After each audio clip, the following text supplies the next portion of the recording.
Oke, kembali lagi bersama saya Ryan Firdaus. Nah, kali ini kita akan sharing ya tentang bisnis atau usaha ya. Kalau bisnis terlalu tinggi bahasanya, kita pakai kata usaha aja. Ya, ini kata Om Bob Sadino ya. Kita itu bisa sebenarnya bisnis modal dengkul. Modal dengkul itu tanpa modal pun kita bisa memulai sebuah bisnis. Nah, tanpa modal itu dalam arti memanfaatkan apa yang sudah kita punya, bukan tanpa apa-apa ya. Nah, misalnya kita memanfaatkan seperti media sosial,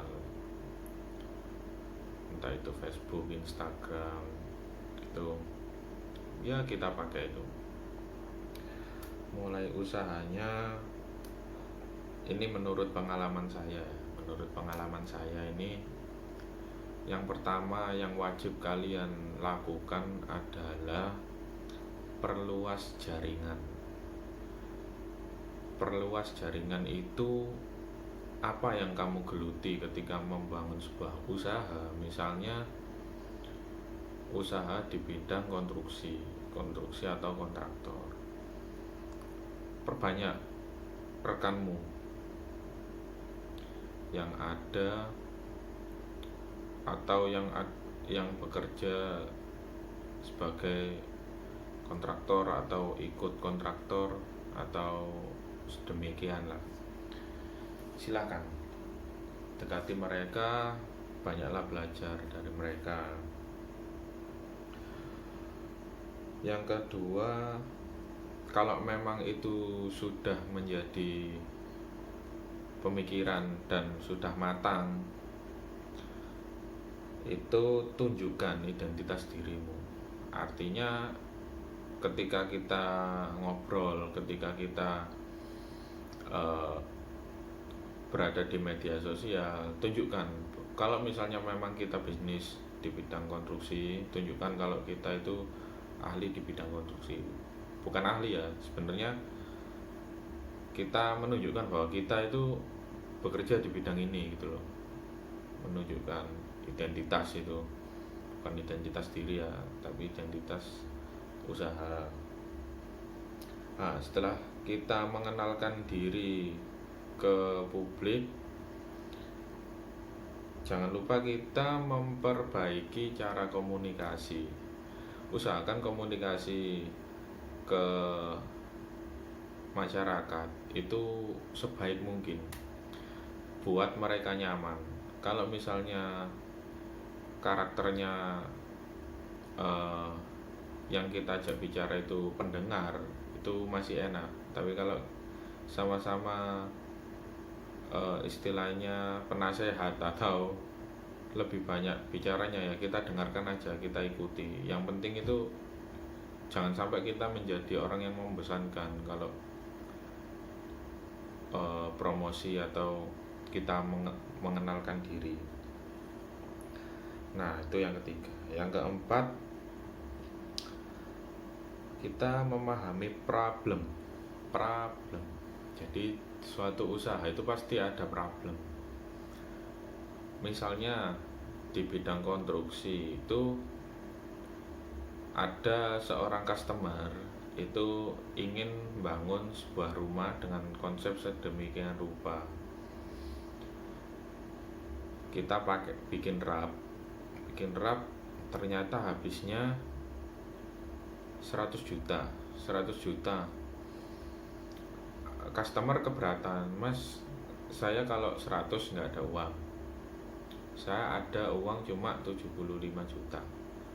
Bagaimana caranya 75 juta itu hampir mendekati yang 100 juta tadi, mulai dari desain material, ongkos kerja dan lain sebagainya, itu bisa mendekati yang 100. Nah, jadi kita istilahnya pasif ya. Jadi jangan sekedar pasang harga sekian, kalau segini nggak bisa, kalau segini nggak bisa. Jangan. kita harus mengikuti apa yang menjadi masalah konsumen, customer. Kita ikuti, kita beri solusi. Jika uang sedemikian, Pak atau Bu, hasilnya akan demikian. Untuk ini paling maksimal untuk mendekati, misalnya kita bicara seperti itu. Silahkan dipertimbangkan dulu. Gitu. Jangan kita tergesa-gesa menawarkan, ya kapan dikerjakan, jangan. Karena banyak orang itu dengan kesan yang seperti itu jadi istilahnya jadi kok kurang enak didengar gitu. Jadi kita bikin senyaman mungkin. Nah, setelah itu berjalan, jangan lupa kita menata manajemen keuangan. Nah, ini salah satu PR saya yang besar ini. Sudah 4 tahun ini saya usaha di bidang rental scaffolding ya. Rental scaffolding sama general kontraktor. Itu saya sudah kurang lebih 3-4 tahun. 4 tahun ini saya menggeluti dunia kontraktor dan rental scaffolding. Jadi manajemen saya ini masih hancur, masih buruk, bukan hancur ya, masih buruk sekali. Nah, sekarang saya ingin memperbaiki, dan dengan kesempatan yang sekarang ini saya juga ingin sharing. Manajemen itu resikonya besar kalau nggak disiplin. Kadang keuangan usaha itu kecampur dengan keuangan rumah tangga itu. Nah, itu sebenarnya tidak diperkenankan. Lebih baik kita sendirikan. Nah, sekian penjelasan dari saya mengenai bisnis. Ya memang sederhana ya, dan saya cuma menyontohkan satu hal. Banyak beberapa hal itu masih bisa menjadi pilihan kalian semua untuk berusaha, untuk membuka usaha ya. Lebih lengkapnya lagi, kalian coba lihat channelnya Pak Arli Kurnia. Pak Arli Kurnia itu, beliau bisa menjelaskan secara rinci bagaimana cara membuka bisnis yang baik, bagaimana pemasarannya, itu beliau lebih tahu. Cuma yang pasti secara gambaran umum yang paling mudah ya 5 poin tadi yang saya jelaskan. Yang pertama, saya ulangi, perluas jaringan, menunjukkan identitas kita. Yang kedua, tunjukkan saya ini siapa, tapi ya nggak perlu terlalu aktif ya sekedar menunjukkan. Yang ketiga, perbaiki cara komunikasi. Kita sedang berhadapan dengan customer, bukan lagi sebagai teman atau keluarga atau tetangga. Yang keempat, pahami problem customer. Jadi kita menemukan solusi di balik permasalahan atau kesulitan customer. Yang kelima, penataan manajemen. Nah, itu pesan dari saya untuk kalian yang mulai membuka usaha ya. Nah, nanti kalau ingin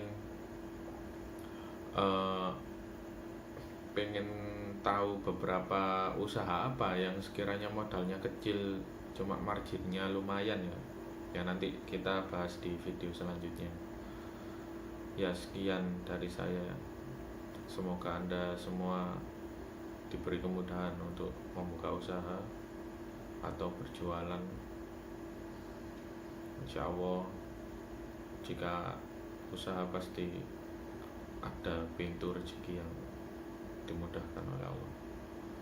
Sekian, assalamualaikum warahmatullahi wabarakatuh.